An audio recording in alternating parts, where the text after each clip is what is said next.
I'm out with etrailer. If you have a 2024 Ram 1500 and you want to carry those longer items that just won't fit in the back of your bed, and you can't put a ladder rack or anything back there because maybe you got a tonneau cover back there, well then a roof rack is going to be the next best thing for you. So let's check it out. This is going to just free up a lot more space in your bed. So not only will you have that bed space you're utilizing, but this space on top of your cab. And one situation to really think about is if you have something really tall back here, maybe like a fridge, if you have a ladder rack, that probably isn't going to work together very well. You can still haul that fridge and have this roof rack on your roof and still have it work. And where I really think this one shines is this is going to be more of a mid-range option, but it's going to have a lot of integrated features that some of our more premium ones don't have. So let's check it out. You can take a look at all the specs of this kit. So it's going to come in 3 parts. We're going to have our 59-inch Rhino Vortex crossbars. Below that, we're going to have our 2500 series towers, and then we're going to have the fit kit. So taking a closer look at those crossbars is we're going to have this aero design to them. That aero design is going to help this be more aerodynamic to help reduce that wind noise. Something else that's going to help reduce wind noise too is going to be this weather strip right here. I like that for a few reasons. It also keeps out any debris from getting in here, and it almost acts as a cushion if you have things that are just going to sit right on top of that. Now, one thing I don't like about these is you have to cut this down to size to fit around whatever gear you have. Because the benefits of having a T-channel up here is if you have any accessories that don't want to wrap around, then you can use this T-channel instead. It also gives you a lot more room to play around with up here. We will have this channel underneath the crossbar. That's going to be how your tower mounts. And something else to look at too is going to be this end cap. Now this end cap is going to use a security key to open that up, but if you want something that's going to be a little bit more secure, you can actually get that traded out later on for a metal locking one. Now, actually talking about that tower now, something I really like about this is straight out of the box, we're getting a metal lock cord, which a lot of the more premium ones don't come with a metal lock cord right out of the box, so definitely a plus for this. And if I open this up, we can see how everything's working here, and it's a pretty simple design. That's what I like about it. So if you do need to take this off a couple times and maybe go through a car wash, it won't be too bad to do. All it's going to be is a bolt that comes through, holds this clamp into place, and secures it down. Now if I put this back on, we can take a closer look at that fit kit too. So this fit kit is going to be 2 parts. We're going to have this metal clamp that grabs into the gutter of your door, and then we're going to have this rubber pad on the bottom of it that wraps around the contours of your roof. Now, as far as this rubber pad is concerned, it's not too bad. It's better than some more premium options I've seen out there that is just completely flat. Not a big fan of that, but there are a few gaps where I wish it just contoured a little bit better. One spot in particular mainly is going to come to the clamp. You can see there's almost like a slight gap in there. It's not too bad. I just wish it was just a little bit closer. And something to think about too is we do have this rubber coating on the inside of the clamp, so even if it was making contact, it wouldn't scratch anything up. You can get a few measurements too. So the first one I'm going to get is going to be that distance underneath the crossbars, and that's going to be a little bit over 3 inches. So that's important to know to see how your clamps are going to interact with this. And 3 inches, that's pretty good. You'll have plenty of room to reach over here, really tighten those clamps down. Now, if they're really big and bulky, might be a little bit tougher, but shouldn't have any issues. The only issue you should have is if we do have a sunroof on the front of this vehicle, you might run into some issues if that sunroof expands up. So just definitely keep an eye on that. The next one I'm going to get is going to be the overall height it adds, and that's going to be a little bit over 4 inches. And that's pretty low profile, pretty good. What I also suggest doing is just taking the total height of your vehicle, those crossbars, and anything that's sitting on top of that too, just so you know what areas you can make it under. A spot to really think about would be a garage. And now we can get an overhang to see how it's going to be like using this. So we're going to have a little bit over 4 inches, which is okay. So something to think about too is this end cap won't be any usable space. So really all you have is this distance right here. So if you have any really bulky clamps, like a kayak clamp, that might not fit here. Now if you have ski carriers, those clamps are typically a little bit thinner, so you probably do have enough room there. Now, that's where that T-channel though is really gonna shine, because no matter what you have, as long as it has a T-channel, you will be able to push this out to the furthest point out. For the crossbar spread, this is gonna be just about from center to center, a little bit over 25.5 inches. So that's pretty good. And something to think about is this is gonna be a fixed mounting point. So you really can't adjust this. You might be able to shift it over at the very most 1/2 inch. I still wouldn't recommend it. I just stick to what is recommended in the instructions. And that's important to know, because if you have any accessories, you need to make sure they can accommodate that crossbar spread, or they might not be able to fit. This is going to have a pretty sturdy weight capacity, and honestly what's going to limit you is probably what your roof is rated for. So what I'd recommend doing is just find what your roof is rated for, and then find out what this is rated for, then going from the lowest rated component, just so you don't overload anything and damage it. Now in my opinion, I think this is a pretty good option. I really do like that we have the lock cores, and I don't think it looks too bad on a roof. Now I do think there are some cleaner options out there, but they're going to be at more premium price ranges, and one of those is going to be the Thule roof rack. And honestly, that's going to be one of my top choices for this vehicle, for a few reasons. It's a really easy install, it's going to have a really nice finish to the top of your roof, and I really like how it contours to a roof. Now as far as fits go, this is probably going to be my second favorite fit out of everything I've put up here. And if you are curious to see what this installation process looks like, just stay tuned, we'll walk you through it. To begin the installation, I like to lay everything out. And you'll probably notice I already have my front crossbar installed. It's going to be the same process for both of them. Now there will be a few differences, and that's really just going to be the pads themselves, but we'll talk about that later on. So first up, we are going to have our crossbars in front of me. We're going to have the tower along with its end cap on the back side of it. And then we're going to have the base of that tower. Now you're going to have your fit kit too.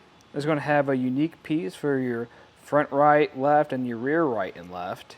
And then it's going to have clamps to secure to your roof. You will have some included tools. You're going to have this Allen key. You're going to have this torque device at the very end. And you're going to have this key just for the locks.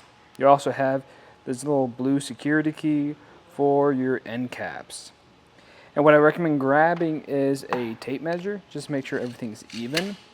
And what I like to do is grab some masking tape, and I'll talk a little bit more about that later on. I want to grab that security key, just line it up, and remove that end cap. After that's done, I'm just going to flip this around and start to put my tower in place. I like to remove this end cap first though, just make sure that's out of my way. Oops, there it is. Now it's unlocked. And now we can put this on. Now the way you're going to do that is you're going to line up this middle block here with this channel that's on our crossbar. And just line up to one another.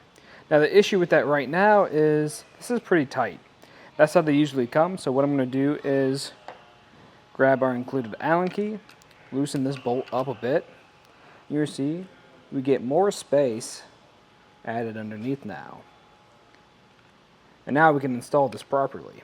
The way we're going to do that is I'm just going to line it up,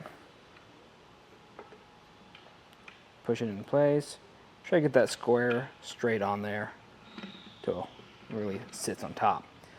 We want to make sure this is in the right orientation, so this black bolt we have, we want to make sure that's facing out. After when you've done this, you can repeat this on the other side, and just make sure you put your end caps back into place.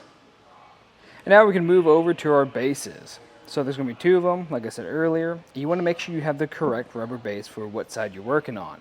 So this is labeled RL, which stands for rear left. So we want to make sure we have that on the back driver's side. And we're going to have this arrow on there too. We want to make sure that's facing forward as per the instructions. So I'm going to flip that around now, and I'm going to grab the tower base.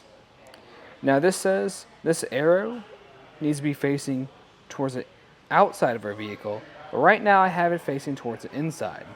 That's just because when I flip this around, then it's going to be facing the other way. But we'll just continue where we are.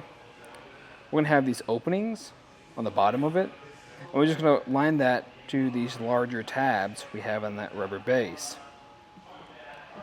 And the trick is to doing this is just applying some pressure, making sure you match up those contours to one another till it properly seats on there.